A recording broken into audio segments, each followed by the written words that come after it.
You're listening to The Burning Truth.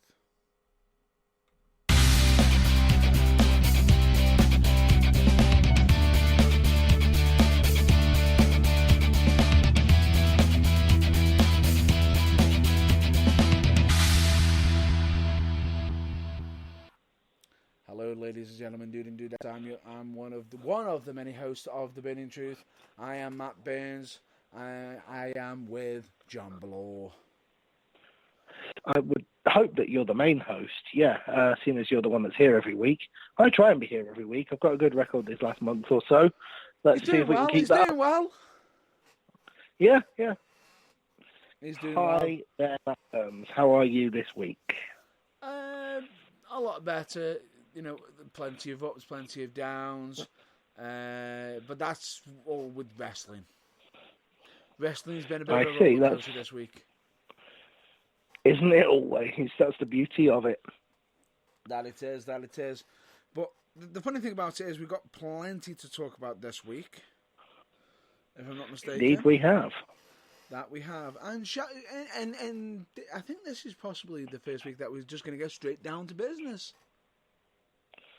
I think we should, yes. So without any further pontificating, let's start with the first subject, which is basically now from now on, with both myself and John Bloor doing the show and everything, because we're having to talk about certain topics of current events of Raw and SmackDown and everything, we are going to be discussing some stuff on shows. So I will have to redact the comments of not revealing any spoilers of the current weeks. However, if you haven't seen it by now, you know, it was last Monday. It's almost been a week. Yeah. Please forgive us if we have spoiled anything for you. But essentially, warning. The following content may contain large spoiler alerts. If you haven't watched it, why not? And if you are a wrestling fan, how have you not come past the results already? The way we have to, I think, treat this going forward on The Burning Truth is to say, look, this is Sunday night. This is the day before the next round of shows begins. So we're just going to say, warning, if you haven't seen it, we are going to talk about it because we're going to sort of take the approach that we reckon 90% of you've had 6 days, you probably have seen it by now. Correct. So it's fairly safe to talk about it. Correct. Couldn't have said it better. Could not have said it better. I really couldn't have. There you go. But anyway, let's discuss one major topic that has been a bit of a major point recently, which is that somebody has made an amazing return for WWE. Have they? They have. Oh, wonderful.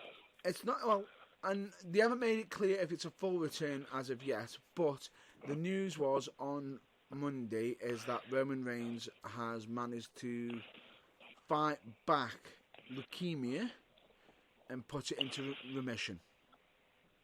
Which is fantastic news for all concerned. What's not such fantastic news is that you spoiled my gag and you didn't even let me say, oh goody, have Kai and Tai returned to rightfully reclaim their tag team championships before you said that. But never mind. I knew where you were going with it.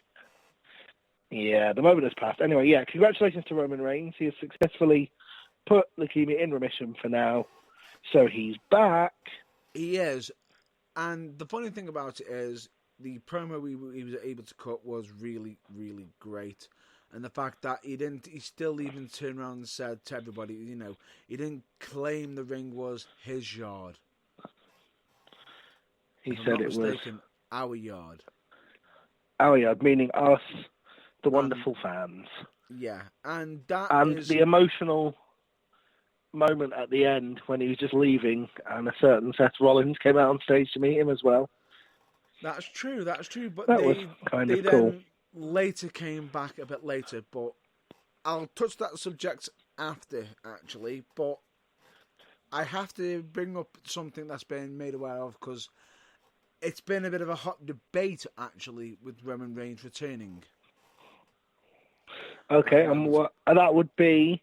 Well, internet. I've just mentioned Roman Reigns, and I've just mentioned Seth Rollins. I think, people listening, you might be able to put one and one together, make three, and work out who we might be talking about there.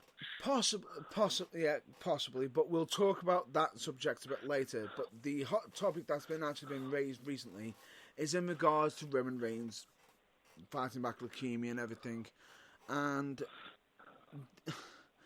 we're going to have to be discussing a bit of our own opinion in regards to this, which some people, regardless of which side you pick or whichever side you're on, or who we say, we're going to upset somebody in regards to this topic, because it's been quite polarizing in the fact that there's been certain speculation online, and this is through certain different websites, through certain YouTube media and everything, through different social media sources.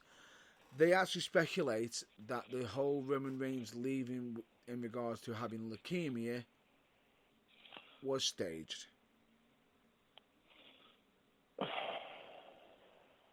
Now, really?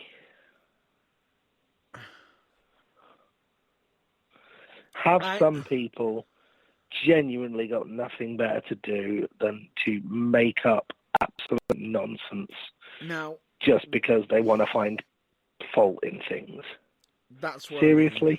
This is where I have got to. I know yourself can be jaded. I can be jaded at times, and WWE here has a track record of messing up a few things from time to time. But it doesn't have a perfect track record. Occasionally, like most people, it makes mistakes, yes. But the thing is, seriously, no, people. Just stop.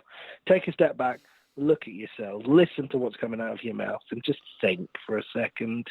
And the reason clearly they're not going to do that. Correct. And the reason why they're thinking that is because of how supposedly quick he's managed to fight it back. Now, if anybody looks into the subject, and this is something that you'll have to, if you want to research it yourself, you will have to do, but let me just state this. We are not responsible in regards to any of the research that you do in regards to that. Oh yeah, hold on. I need to put on my announcer voice again. The Burning Truth is not responsible for the content of any external sites. Correct. And let me just state this. The funny thing about it is yes, he has beat it into remission. But that's it.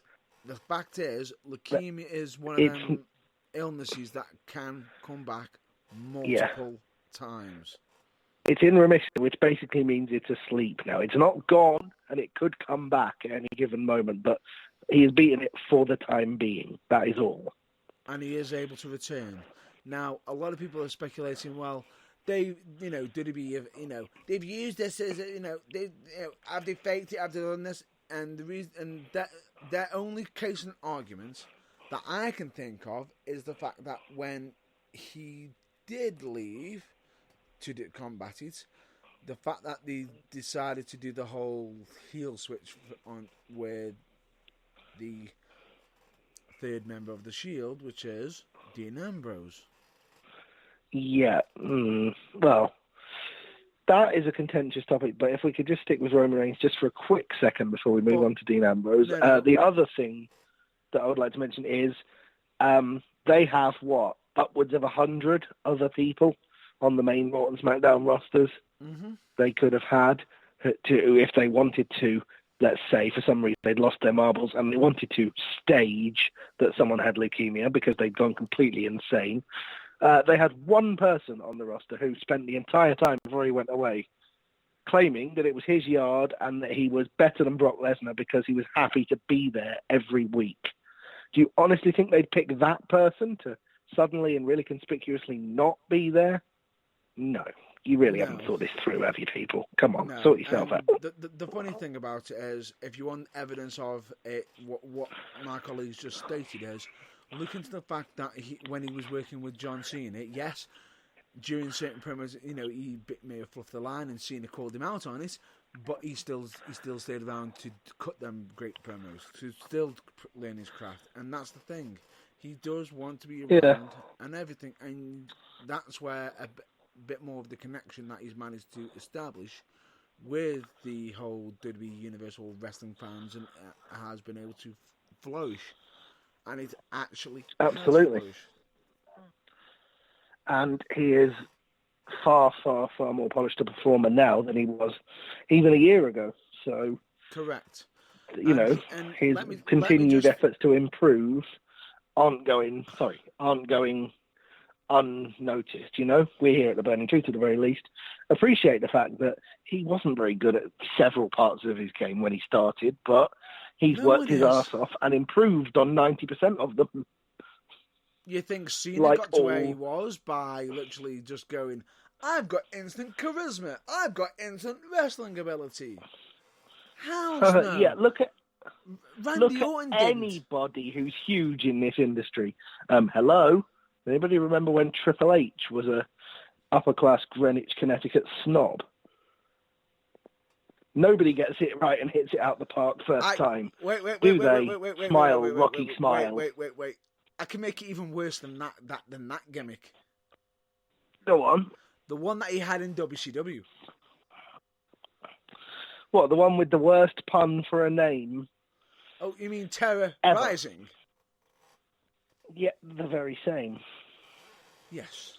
But anyway, that said aside. And Actually, no, the second worst pun for a name ever. I think the actual winner of that particular non-competition is the WWF enhancement talent from the 90s, Jacked Up. But let's leave that for another time. Oh my god!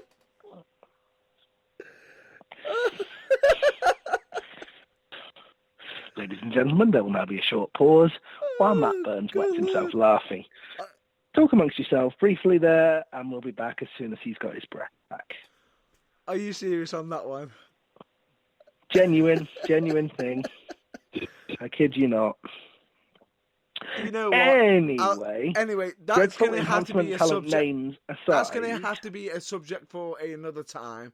And believe me, that What? is definitely going to. We're going to have to research into that. we're going to have to do some research into the website of the fantastic R.D. Reynolds and do a whole show on wrestle crap. I can just tell. Oh, come on. We've got to do it. You know, cause, It's got to be done, Bad yeah. pun names. Bad pun names, come on. It's all Well, let's part of face it, wrestling. in the lull, in the post-WrestleMania season, we're going to need to talk about something. So, yeah, I think now we're going to line that up for then. Why not? But anyway, that aside, let me just catch my breath back. In regards to the topic of Roman Reigns, Yep. the fact that he is back, I will state that I do actually believe the fact that he did have leukemia and everything. I believe that is genuine as well. Whether WWE have used that as a case of point to try to make it marketable, that's entirely up to your view.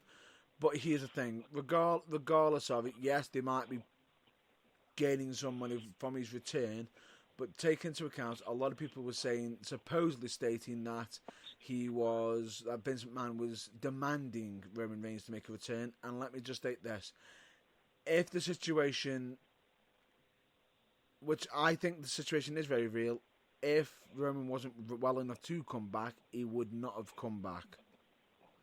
And That I'm fairly certain as well. And that's where we are going to leave that subject in regards to was it staged or anything at that point? Because yeah, we both think the answer is a very fundamental and definite no, so there's not really a great deal more we can say there. But correct. Are we moving on to the Dean Ambrose, former Shield member and fellow, former friend of Mr. Roman Reigns, who you just mentioned? True. But they still rescued him on Raw from a Savage. Who, Dean Ambrose? Yeah, they saved him, and that could possibly lead to a potential Shield reunion. We don't know yet. We'll have to wait and see in regards to that. However, the reason why a lot of people I wanted to bring up Dean Ambrose is because there's this is not 100% truth. This is only speculation. Rumor mill is originally Dean Ambrose when we first have talked to him for a few weeks, was planned to leave. In the immediate aftermath of WrestleMania, I think his contract was due to expire. And for as far as we were aware, the internet was awash with rumours that he was less than keen to re-sign it. However, that might not be the case. Like the little asterisk on the poster for wrestling cards everywhere, where it says card subject to change, that might no longer be the case. Correct, because Dean Ambrose might not actually be leaving, and the speculation is that he might be actually considering to resign because certain things might be going a bit more positive. We'll in the light of, let's just say a potential Shield reunion, which, let's face it, the fans always love. Correct. And other things associated with that. As we say, this is all speculation at this point. This is the burning speculation. We'll go back to the burning truth in a minute. But shall we just say, from our point of view here at the Burning Truth, I'm sure you'll agree with me, Matt Burns, when I say Dean Ambrose not leaving is a bloody good thing. Yes. Yes. Yes. As much because as much as I know TNA dropped the ball when they had him. Yeah. No, sorry for the slight dig there. So what? TNA dropped the ball? That's not a dig. That's just a statement of facts. Like, the sun comes up every day, and it's Jinder Mahal is a strange individual. It's not like, they had Shinsuke Nakamura on there. Oh, wait, they did. Sorry, what? TNA had Shinsuke Nakamura? Yeah. Oh, additional news, seeing as did you mention Sanjay Dutt? I didn't, but now that you have, go on. But anyway, I thought you mentioned Sanjay Dutt, but anyway, as I've mentioned, Dean, interesting piece of news that he has left Impact Wrestling. So has Chris Parks, who is also known as Abyss, and have actually also known as Abyss, and have signed WWE contracts. Interesting.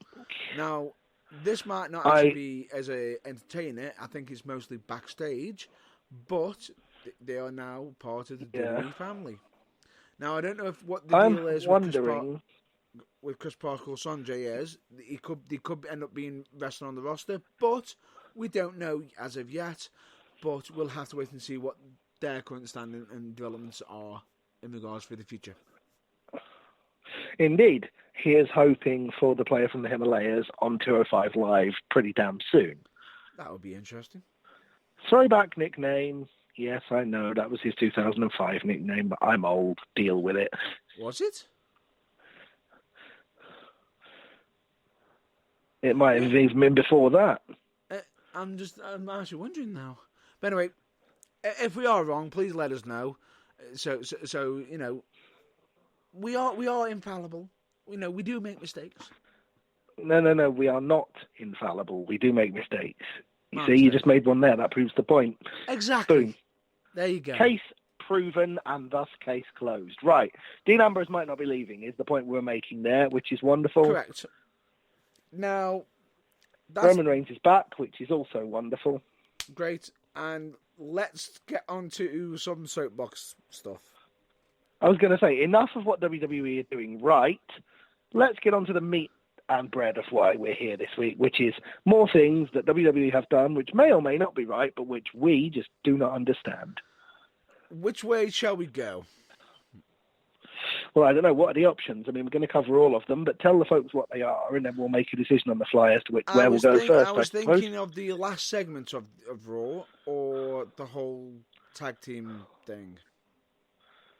I think we should go with the last segment first, because you may be able to contain your rage for that, but with the tag team division, I've got a feeling you may not. So let's keep you calm and go with the easier one first. Actually, I'm thinking go with the tag team because I'm more enraged over the other. Well, I don't know. All right, okay. Well, let's equal standing. It's equal footing. Let's go with the ending. Let's go with the ending first, in typical non-linear fashion, and we'll talk about the tag teams in a second. Right. So first of all, without resorting to why it was terrible, just lay out for the people at home What happened? Right. Allow me to say congratulations to Ric Flair for his birthday on Monday. Yes. Absolutely amazing. Fantastic. Congratulations, Rick. Even though True legend of the sport. Even though it was his birthday, where the hell was his daughter, Charlotte? Good question. Not one we can answer, but there you go. Mm-hmm. As if, anyway, congratulations to the Nature Boy. He has had a storied career, and well, there were a couple of times in the last couple of years where we weren't 100% sure he'd make it this far. So the fact that he's recovered and he's in full health and he's celebrating his birthday is a good thing. Ric Flair is an icon of that did deserve the whole, like, the fact that you had Triple H. You got a lot of people in the ring. You got like Triple H, you got your Randy Ortons, you've got Sting. You also had HBK there and everything. Yeah, it was. It was hot. It was justified for a living legend, absolutely. And you had Ricky the Dragon Steamboat there as well. Another person Another person I just realised that wasn't even there. Where the frick was Arn Anderson? Good question. I was going to ask you, was he there? The fact that he wasn't only raises awkward questions. But if he was there, and I may not have spotted him, I might have missed him. Your apologies, yes. My apologies. For the best of your knowledge, he may very well not have been there. Have not been there, which is unforgivable, you would have thought. Correct. But anyway, now... All right, go on. So we've gone on about the feel-good of Ric Flair. We're all hyped up for the big reveal. He's about to be given a special custom-made championship with his name on it. The World Heavyweight Championship. The old school big gold belt. You mean the former WCW championship? Correct. And he's about to be, being presented to it. As his music is playing, everyone notices he's not coming down, and all of a sudden, we then have a camera backstage of a cameraman recording Batista dragging another cameraman to the front of Ric Flair's door, which, by the way, when he's meant to be out, no one was there to give Ric Flair the heads up that his music was playing. Oh, no one gave him a cue or anything like that. Yeah. No. Then he went in by himself to cordially beat up Ric Flair, supposedly, and drag him out by his jacket, very unceremoniously, and leave him on the floor, coughing, to then stare at the camera. Hey, Hunter, do I have your attention now, huh? So is this Batista? Correct. Any particular reason why Ric Flair needed to, have the living shit beaten out of him on his birthday? No idea, but much less by someone who, for about 8 of the last 10 years that they've been aligned on screen and then remembered by the commentators as, do you remember when they did this? They were like best friends.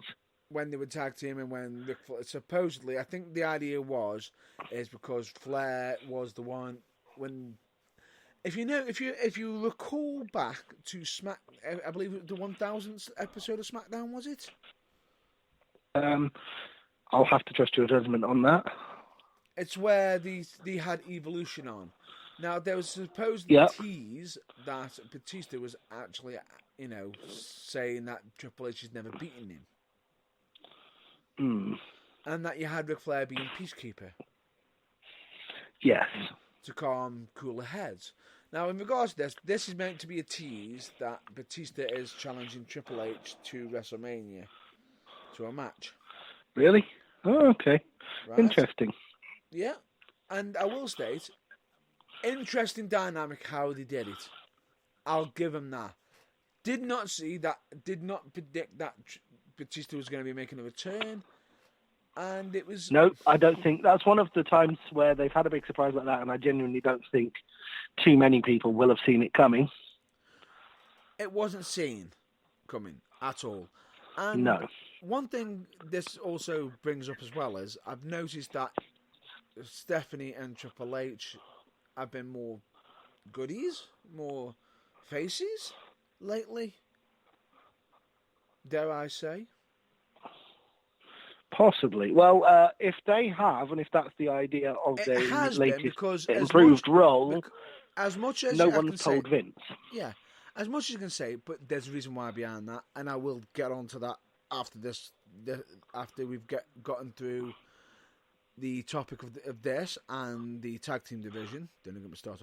Okay, right. Well, so far, everything you've said has been, you've described what happened and you've given reasonably logical reasons as to why it's happened.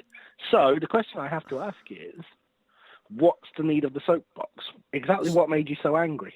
What annoyed me is the fact that Ric Flair, in his own right, is an absolute icon of the business. Could they have not put somebody else in that position? Now, it wouldn't have hurt them for Batista to have beaten up another random guy who wasn't doing anything else and who could have done with the TV exposure. It might not have had as much oomph to go towards Triple H. No. But yeah, someone else could have quite easily sufficed. Anyway, rather than the returning birthday boy, yeah. To be honest with you, I think the soapbox is more prepared for the next segment, more so. Yeah, possibly.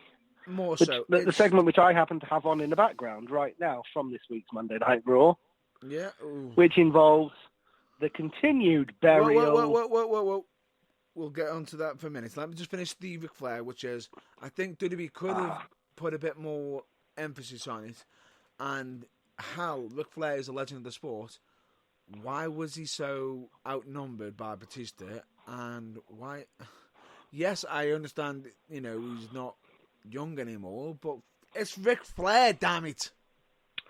The irony is not lost on me there that the need at this particular point is to quote none other than Bobby the Brain Heenan from the 1993 Royal Rumble, when Ric Flair himself, at that point, was wailing on a then-returning Bob Backlund.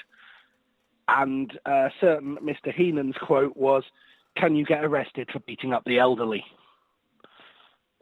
I think what goes around comes around is an appropriate phrase to describe this Monday night's activities in that regard. Because, yes, Batista probably should have been. Yes, but the thing is about it is, it was good that... I've got to give much praise to Ric Flair because he allowed that to happen on his birthday, and he even continued saying, "You better watch out, Batista." Swings and roundabouts, basically. But anyway, well, if there's one person you can rely on anytime throughout his career, to always be willing to do the right thing, even if at the time, in this instance, it doesn't appear to be the right thing, it is Ric Flair. Potentially. He has been doing what's best for business. But anyway, that aside, let's get on to the main soapbox. Well, one of the main... Well, yeah, the main soapbox. The main soapbox antagonistic point, which I believe we touched on last week or the week before, regarding last week. I think it was last week regarding last week's Raw. But guess what, folks? It's got worse. No kidding. The Revival. Yeah. The Revival. The Raw Tag Team Champions. Right. Last week, beaten by a makeshift tag team that invaded from NXT, who on NXT hate each other, namely Tommaso Ciampa and Johnny Gargano, DIY. Team. They're not a makeshift tag team. Well, no. They are an actual tag team. They have been an actual tag team, but the point is they've been feuding on NXT for the best part of a year since the team broke up. Didn't make sense. Yes. And as if that wasn't bad enough, this week, we actually get an actual NXT invasion for no apparent reason theme has continued. And an actual makeshift tag team have managed to beat... have beaten the Revival again. This makeshift tag team being... right, okay, hold on. We've got two faces here. What have they got in common? Absolutely nothing. Right. Let them beat the tag champs. Why? Because I said so. That's why. God damn it. I understand that Aleister Black and Ricochet need to have some pushes. And this could be And linked. they are incredibly capable athletes. There's no doubt about that. But there's a million and one other ways they could have done it. It could be linked to the whole Dusty Rhodes Tag Team Tournament for NXT. Yes. The Tag Team Classic, indeed, yes. It could well be, because both DIY and the team of Ricochet and Aleister Black are entered for this year's Dusty Rhodes Tag Team Classic. Now, just as an aside. What breaks my brain... But, yeah... is the fact that they've revealed them as an official tag team on Raw and SmackDown, and yet on NXT they only just banded together to be in the tournaments. So it's not like they just accidentally revealed that NXT is pre-recorded, which is what they've supposedly been hiding. Yeah, it's not like they've accidentally given away something they've been trying to deny for however long. Or that there isn't.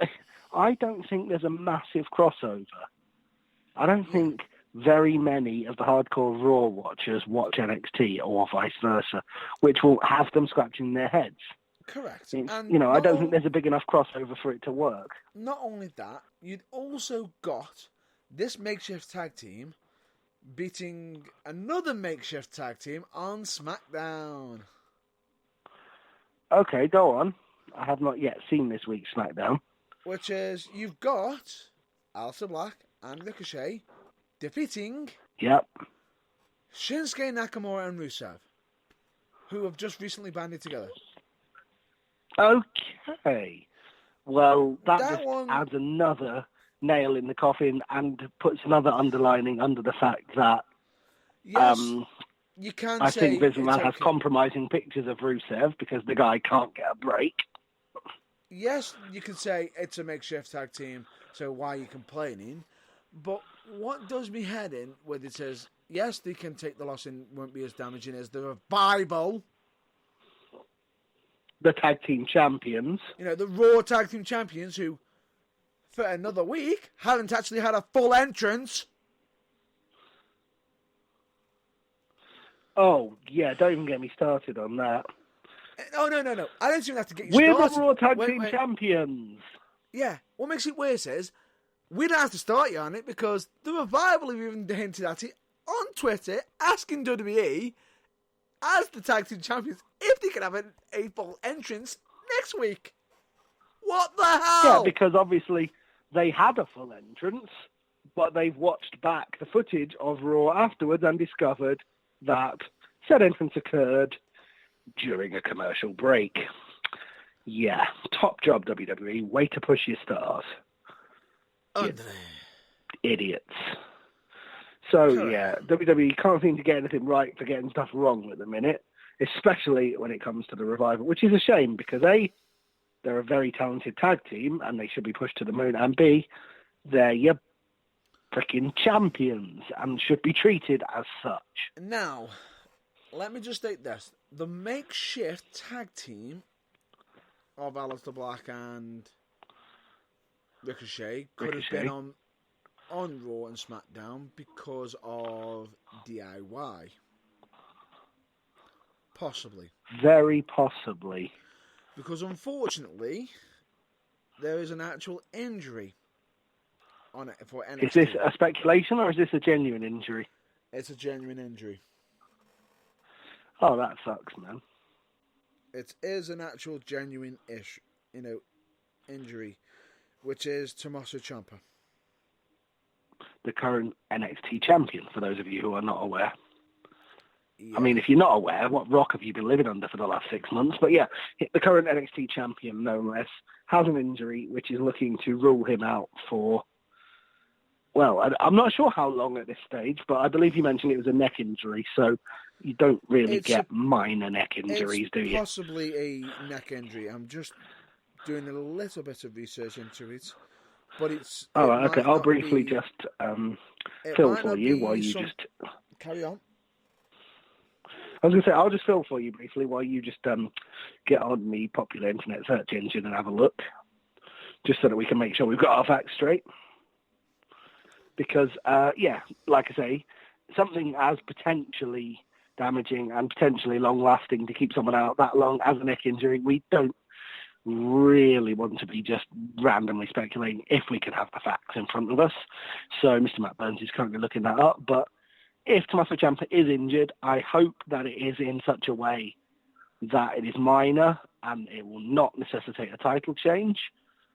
Although I have thought of a possible contingency plan for how it could work if they do need to swap the champion over, which might have been how WWE were booking it all along. The suggestion is, at least me, for watching NXT regularly, that they could have been planning this for a while, having known the news. Okay, go on.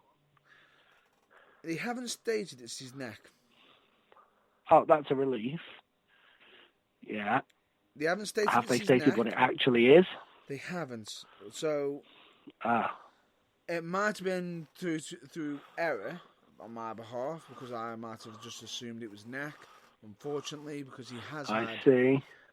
So that's a mistake on my part. I apologise, but he has got an injury. No, that's fine. We've clarified, so that's all good. We don't know the extent of the injury as of yet.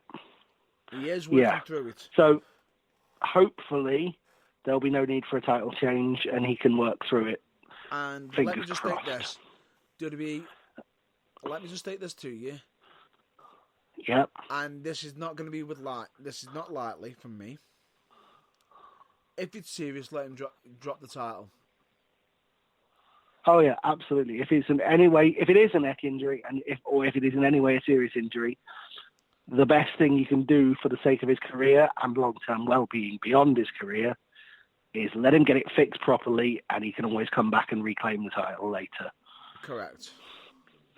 I believe there is someone waiting in the wings who he's been feuding with for a very long time, who isn't going to get the opportunity to reform DIY anytime soon, but who might just seize upon the opportunity to drop him on his head with a springboard DDT and steal the title from him, which they can also then possibly claim he's responsible for the injury. For anyone that in the WWE universe, all three of them that don't use the internet and aren't aware that he's injured already, that'll be a valid storyline. And just so you know, Vince McMahon, if you do use that line, please sign checks to the Burning Truth. Yep, please do. Please do. Thank you very much. And where the checks for the the fact that we keep mentioning that the WWE Network's only for $9.99. Hashtag Burning Truth Portuguese Villa Fund. Whee! But anyway, the point is, it's a real shame Ciampa's injured. If it is serious, he needs to be let off to recover it. But correct. Let's focus on that, and let's hope that next week the Revival actually get to beat someone, even if it is only a special one-night-only reappearance by Kai and Tai. Who cares? Just let them beat somebody. Just let your your reigning tag team champions look dominant. Yeah, Please. That would be nice. But anyway, let's move on to the next subject. Enough. And no, we are not going to NXT yet. We have got to go on to a subject that is going to have a bit of ranty, maybe, but he has possibly done a bit of recovery. Okay, and that subject is? Vince McMahon. Ah, yes. We're the authority, but you are now, so we're going to be nice guys. You know what? Vince didn't get the memo. My mistake. I'm going to hold off on the Vince McMahon one because I just remembered another subject that we need to discuss first before that one, which is the fact that WWE have been very upset with Ronda Rousey and Becky Lynch. What, both of them? Yep. Well, I can understand why they've been slightly upset with Becky Lynch if, let's see, she's reacted badly to having her dream match at WrestleMania taken away from her for no apparent reason. But what's Ronda Rousey allegedly done? Have you seen the Twitter feud that they've been having? I have not. Savage. But I'm judging by your reaction. I'm guessing bitchy might be a good word to describe it. Ouch. Let's just say this, and I'm going to be stating Are we this. talking blurring the walls between storyline and reality just a little bit? Just a little bit. And for any younger listeners, we do apologise for some of the potential vulgar language. All right. Well, if you're just going to mention the tweets, there will be some. So What's that? anyone with No, of a younger I'm disposition or with in- sensitive ears, I will just state please this. be aware. Yeah, I'm going to try to clean it up as much as possible. As much that's as understandable. possible. But let me just state this: if anybody does look into it and try to investigate it, please understand that we are not responsible for what you actually find out of the actual words that were actually spoken. Let's just state that Ronda is saying that Becky needs to clean up her act to get back into the main event. You know, she's trying her best. That was it. Becky Lynch supposedly told Ronda Rousey to get her WWE title back, her WWE Women's title back, because she placed it on the floor at Stephanie's feet, stating, "Please reinstate her, bring her back." But Stephanie did look hesitant because she didn't want to go against her father, which is understandable. Now, as she said, "Go get your title back," blah blah blah, because then they started going back and forth over the last time that they were together. Becky was beating up Ronda, and Ronda decided to comment on Becky Lynch's armbar with making comments potentially in regards. The only reason why your weak ass armbar, you do it the way you do, which is incredibly weak, wouldn't even hurt like anything, really, because you don't know how to apply it correctly. And the only reason why you do it the way you do is because you just want it to look like you've actually got a big phallus between your legs because you keep claiming to be the man.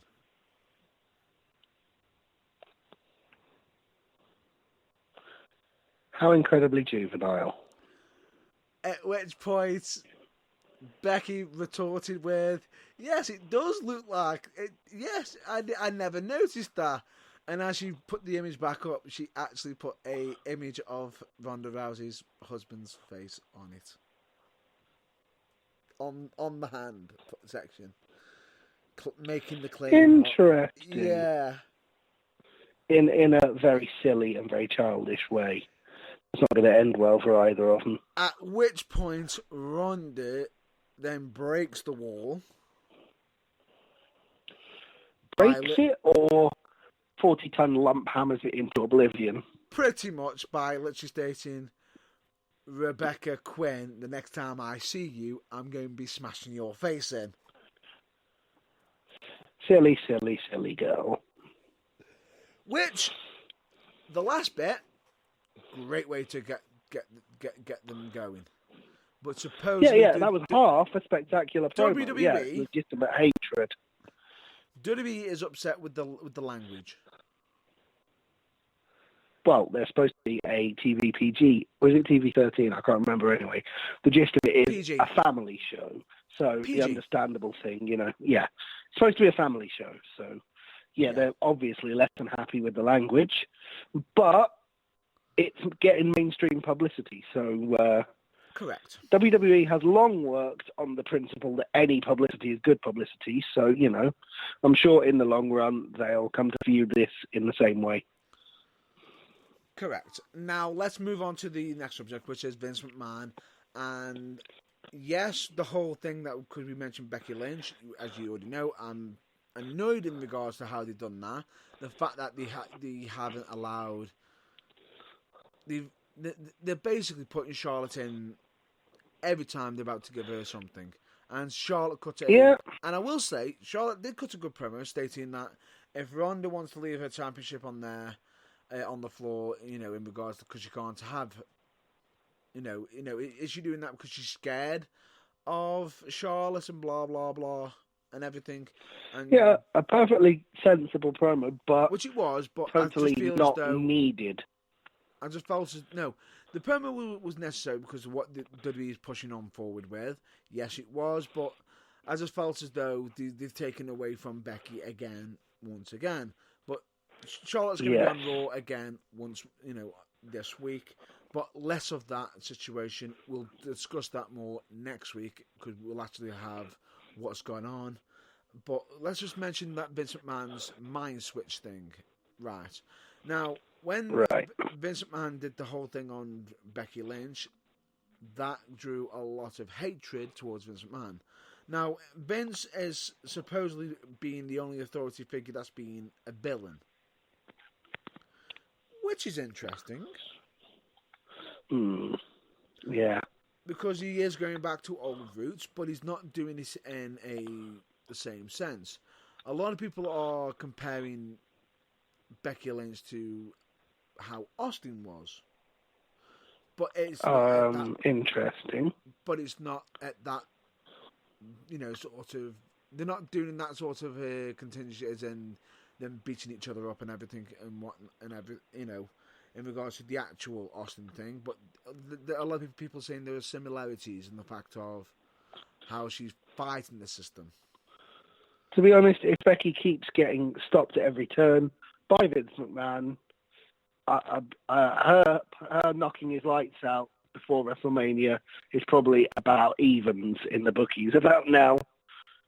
It would get a although massive maybe they're holding back on that to the week the genuine last lead up Raw before WrestleMania, just to give it the biggest pop. Maybe they feel that would veer too close to the Austin storyline, and that's why they're not going to do it. Time will tell, but we have no crystal ball, so we can't say for sure. Correct. Now, Vince McMahon has repeated what he's done on Raw. What? Done something incredibly daft and at the expense of someone? It looks like it, but there's actually some hope here. Okay.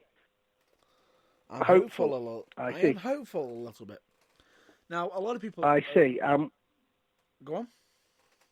No, I was just going to say, for the benefit of those people who aren't sure what we're talking about, a lot of people will not be sure, so I'm sure you're going to fill them in.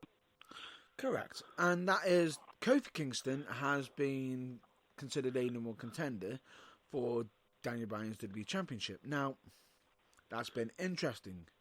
That is great. They had the whole contract signing ready. They had Stephanie there, Shane there. They even had, Daniel Bryan in the ring, ready. He was waiting to sign his contract. And they had the New Day and Kofi Kingston come out and, celebrated high-fiving, stating about his career and everything. Just as they even allowed Daniel Bryan to sign the contract. So Daniel Bryan's name is on the contract. First. However, just Kofi as Kingston's name is not. Just as he's about to sign it, Vince McMahon's music came out. New Day were all hyped still, saying, "Oh, great, Vince wants to see it. He wants to see it." And Vince breaks the news that Kofi isn't as big a prize fighter, has been replaced. Bit of a clue there. And he has been replaced by a returning Kevin Owens. Returning after 6 months out on the sidelines with injury from Raw, randomly returning to SmackDown, even though his last stint there was less than successful. Kevin Owens. Okay. Correct.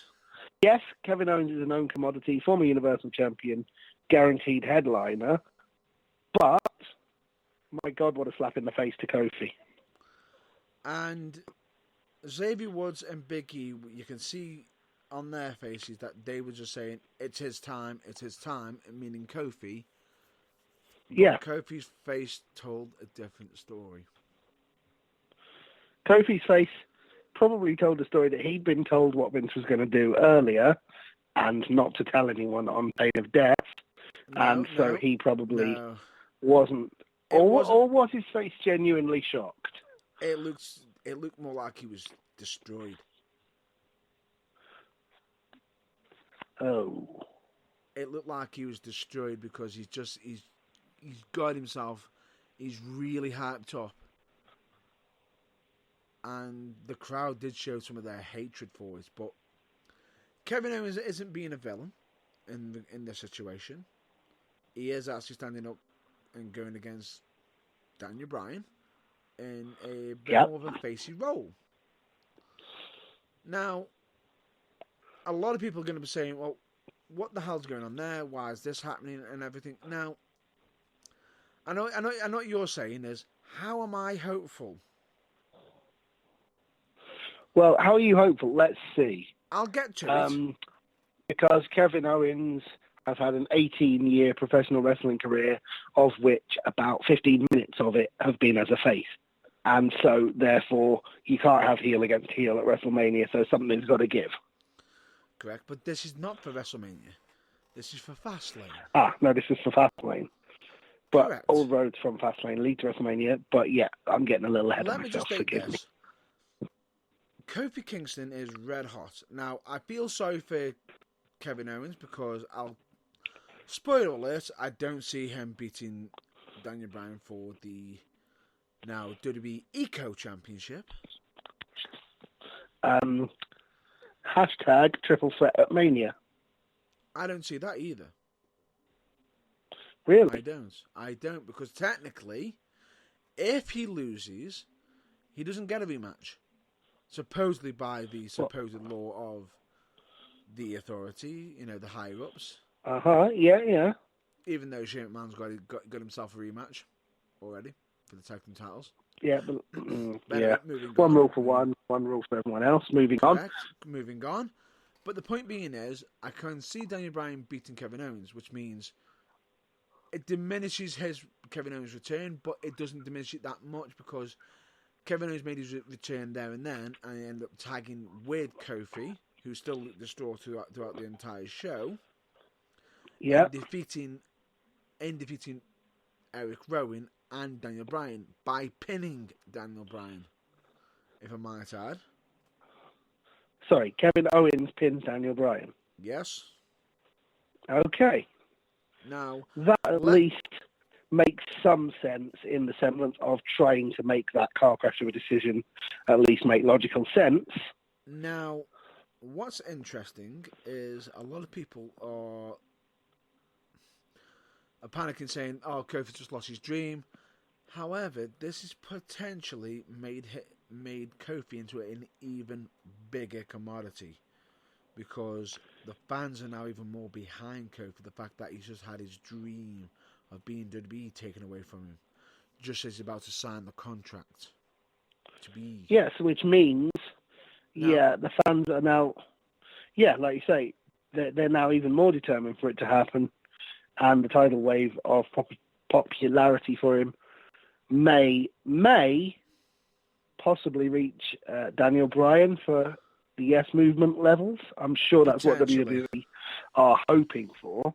Potentially, and the funny thing about it is, the way that they've been doing it, it's quite interesting because Kofi looked distraught, and I'm hoping in the upcoming weeks that he starts building momentum and does get himself into that big picture. Now, here's the problem that WWE were facing. When they had him in the Elimination Chamber, he got massively over, red hot over, and WWE rushed into putting him into Fastlane. Now, that to me just felt as though rush booking. Why didn't they save it for WrestleMania? And now I'm beginning to see why. They've done it to make it even bigger, because here's the thing. If Kofi did go up against Daniel Bryan at Fastlane, we knew he wasn't going to be winning. And any momentum he would have had from the loss would have been, any momentum he would have had going into Fastlane would have been absolutely destroyed. Would have evaporated with the 3 count, absolutely. Correct. Or the tap out, either way. Regardless of it, them doing it this way has actually made Kofi more of a commodity. And when it comes to WrestleMania, make it red, white, hot. And here's the thing. Absolutely. What's so interesting is, at WrestleMania, anything can happen. So, who knows? Could Kofi even actually be leaving with the WWE Championship if he is in it? And there's a hashtag going round that everyone has supposedly been mentioning, which is Kofi Mania. Interesting. Mm-hmm. Indeed, yeah, it's a possibility that it could happen. That is actually one thing where an initial Vince McMahon special of a what is he doing decision might actually make booking sense, and in the long term might actually benefit everyone involved. Correct. For the sake of Kofi, let's hope so. Fingers crossed. Do not mess this up, WWE. But anyway, Come let's on, move on you've to nearly thrown absolute money feud into the fire, but you fished it out again at the last minute. Please don't mess it up now. Correct. Now, anyway, get on to your subject you want to discuss this week. Well, my subject I wanted to discuss mainly were actually things that WWE are doing right, because believe it or not, they do them as often as they get it wrong. Correct. And my main things that are, there are two. One revolves around NXT and one revolves around NXT UK. I think I'm going to mention the regular NXT one first. Okay. Largely because I want you to struggle with the man's name quite spectacularly. I am not saying that name. It's really easy. Repeat after me. Dominik Dijakovic. Dijakovic. Or he insists it's Dijakovic with a hard C at the end. Okay, which, Dijakovic. With my knowledge of Croatian names, and he has Croatian heritage, makes no sense. Right. But anyway, to be honest, his real name is Chris Dijak, which is a lot easier for everyone to say. But I don't know why he doesn't just go with that. Well, his indie name was Chris Dijak. I don't know why he hasn't stuck with that. Simple being, WWE wants to market it for themselves, so then when he goes back onto the independent scene, his name isn't as big or isn't as popular, and for them to keep all the royalties for themselves. That's the reason why. But anyway, carry on. Dominik Dijakovic and another man with limitless potential. No limits, no limits, no limits, no limits. Is Keith Lee. Is Keith Lee. Two men with healthy catchphrases, which the crowd love and which they're lapping up. Keith Lee's being, I think, bask in my glory, which the crowd chants in every single one of his matches. And Dijakovic being feast your eyes, which is what he says before he hits his finishing move in every NXT match. The two of them collided on this week's NXT. And if anybody knows them from the independent scene, they can go. Oh my God. Dijakovic is 6'7", about 285. Yeah. Keith Lee, not that tall, maybe about 6 foot, 330. Possibly. And they move like cruiserweights. Both of them. Suicide dive to the outside by Dijakovic on this week's NXT. Anyone? Just casual.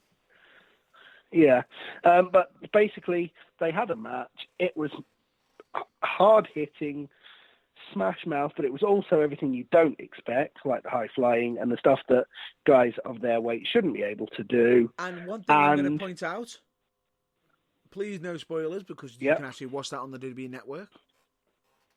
You can watch it on the WWE Network, but I was just going to say, I won't give away the result, but needless to say, it was everything that WWE does right when it comes to booking, with two guys who they've got who the crowd are massively into. They're over, and, well, let's put it this way. They can go. WWE has acknowledged this, said to them, go on then, show us what you can do. And boy, did they deliver. Now, it was a fantastic match. That's going to sound familiar to me, isn't it? That's going to come back again. Yes. Speaking of which, and speaking of show us what you can do, my other recommended match of the week that, if you have the WWE Network, only $9.99, folks, you really should watch. Nice segue comes there. From NXT UK. I like it. I know. Thank you. Comes from NXT UK, where, hallelujah, after, 18, 22 months of him being in the company, WWE gave an NXT UK debut to Manchester's own gentleman, Jack Gallagher. Now, I know what you're thinking, people at home. Okay, who did they job him out to? Wrong. No spoilers as to the result, but they put him in a ring with one half of Mustache Mountain, the first ever WWE United Kingdom champion, Mr. Tyler Bate, and basically said to both of them, Jack, you know about 5 reversals to every move ever invented, right? Uh-huh. Go out there and do what you do best. Wow. And did they ever? Wow. Now it was 10, 12 minutes of a wrestling match during which I think the most hard-hitting move that either man did was a headlock takeover.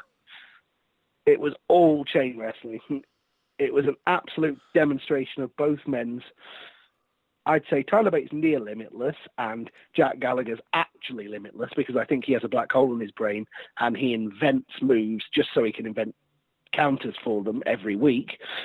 Knowledge of chain wrestling. And it was fantastic. It was a showcase for the whole world of sports style, British wrestling, chain wrestling, and everything that is good about British wrestling. Just old school mat wrestling. It is, which most could consider it as the British style. Now, a lot of people are saying, well, why did this happen? Now, that sort of matches is what will stamp the style for NXT UK, making its own brand, making its own name. Why not? Absolutely. Run with it. Damn right. Because there are no end of guys who, while they may not be able to keep up with Gentleman Jack Gallagher, because nobody on the planet can, in terms of sheer knowledge of wrestling moves and counters for them, who have more than enough of a ground. That wasn't to hint to your, the fact that you previously,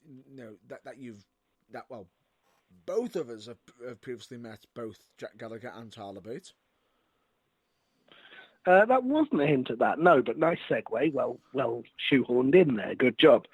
No, my point is that there are plenty of people in the NXT UK roster, and also, latterly, on the 205 Live roster, depending on if they decide to have Jack Gallagher on both shows, who can emulate what Tyler Bate did and allow Gentleman Jack to basically do what he does best, which is tie you in knots in 10,001 different ways. So translation, and make it entertaining into the bargain. Which at the same time would have been also paying some sort of homage to the general manager to NXT UK, Johnny Saint. None other than the legend, Mr. Johnny Saint, indeed.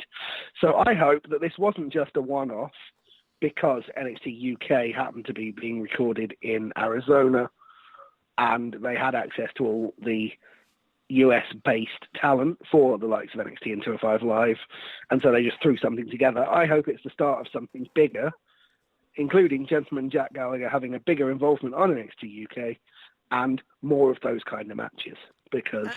yes, the WWE style is all well and good, but NXT is known for doing something different. And so if NXT UK was to do that, not only would it be different from the main roster, it would be different from American NXT as well, which would place it in a pretty unique position, which is nothing but good news to me.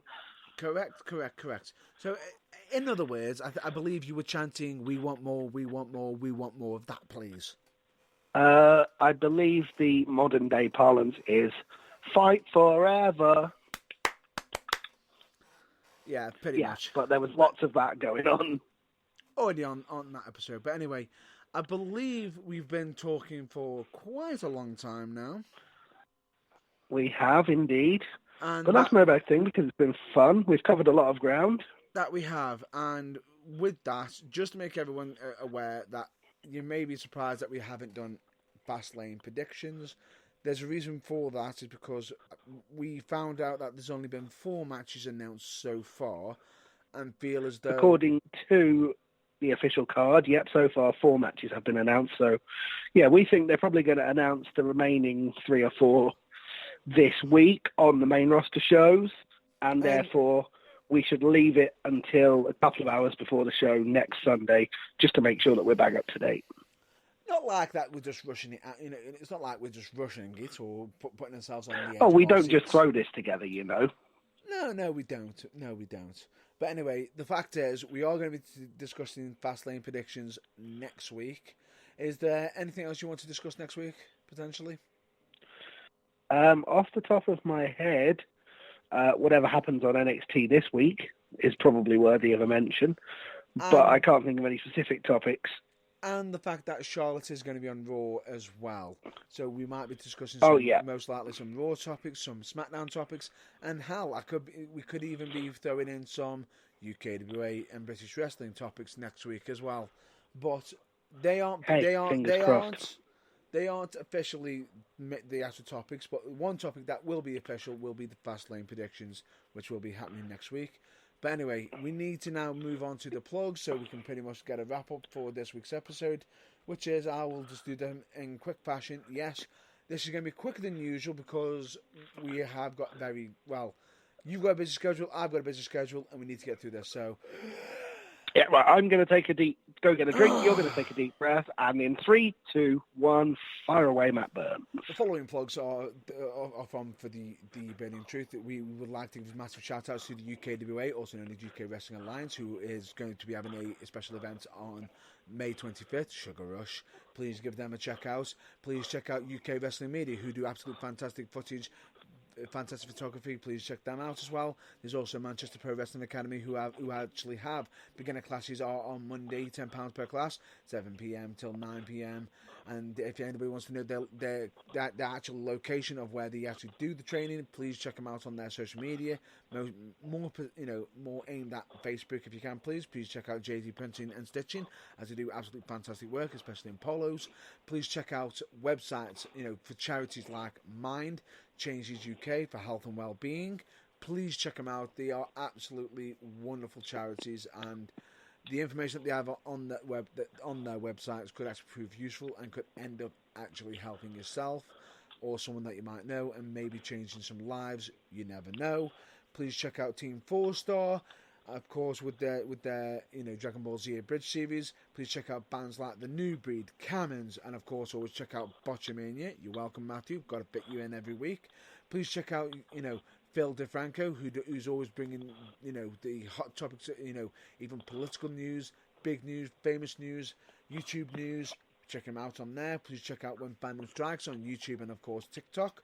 Please check out Luke Moto, who has been doing his usual vlogging, of course, as well. Please also check out Turnbuckle TV, which also has UKWA's first show on there, 0 Hour, and many other shows, because they actually do a great, it's almost like a UK wrestling version of the WWE Network. Give them a check out. It is. And of course, please also check out any local wrestling show, just for some examples, as I was actually at some local wrestling shows this week myself, which yesterday I was at Academy Pro Wrestling. Not putting out any spoilers out there. Great show. And of course, on last Friday, I was also at Pro Wrestling for You, where I even got the chance to meet Chugga Dunkerton, who, if I might add, will be actually at wrestling at UKWA at Sugar Rush on May 25th. Absolutely fantastic guy. Great talent all round. But unfortunately, as much as I didn't make much topic of him, both shows absolutely knocked out the park. Fantastic. If anybody was interested in checking them out, please check them out. But anyway, for the local wrestling shows, please check out some of them. These are just some examples, but not all local wrestling shows. United Wrestling, Academy Pro Wrestling, FCW, Fusion Pro Wrestling for You. Of course, UKWA. You've also got, I believe, Future Shock Wrestling, and many more. But also, please check out their social media, because they also give out some great giveaways on some of their social media sites as well. And last but not least, please check out the Burning Truth website, which is www.theburningtruthuk.com, where it could be where you potentially listen to us live right now. It could also be where you listen to past broadcasts, interviews, show reviews, merchandise, where you can get some snazzy t-shirts and office mugs, a blog section which will be eventually revealed, a contact page to get in touch with us, links page which as we've already mentioned, of course, that all links on there are, the Burning Truth cannot be held responsible for external websites links that are on there. And of course, please check out our social media, which is Facebook, YouTube, Instagram, and of course Twitter. Which Twitter does have a different name, a bit of a different handle. I'll just spell it out for you, which is WRESLING4THWALL. And of course, we've also got some past episodes on Spotify. Deep breath. Wonderful job, as always. As always. But we're going to. And if it was this up to me, I would just like to add a couple of things. These are, however, not paid for plugs, but just things that I thought of when Matt Burns was going through the other ones. Please also don't forget to check out Music of Junior, the band formed by and starring WWE's own NXT UK superstar Mark Andrews, because they're fantastic. And as mentioned earlier in this week's show, check out WrestleCrap for a look at the lighter side of wrestling. Why not? And by lighter, course, I mean preposterous. And you know what? You've even given me another one to shout out to. Another band, actually, which is a bit of a different one, because I believe that they might be from I think the lead singer is actually from Germany, possibly. I only got listening to them recently, which is a band by the name of Blackpool. So please check them out. So I recommend checking them out as well. And of course, fantastic. And actually, one more shout out I need to do. Apologies, because this is something I need to have promised. I did promise somebody, of course, which is another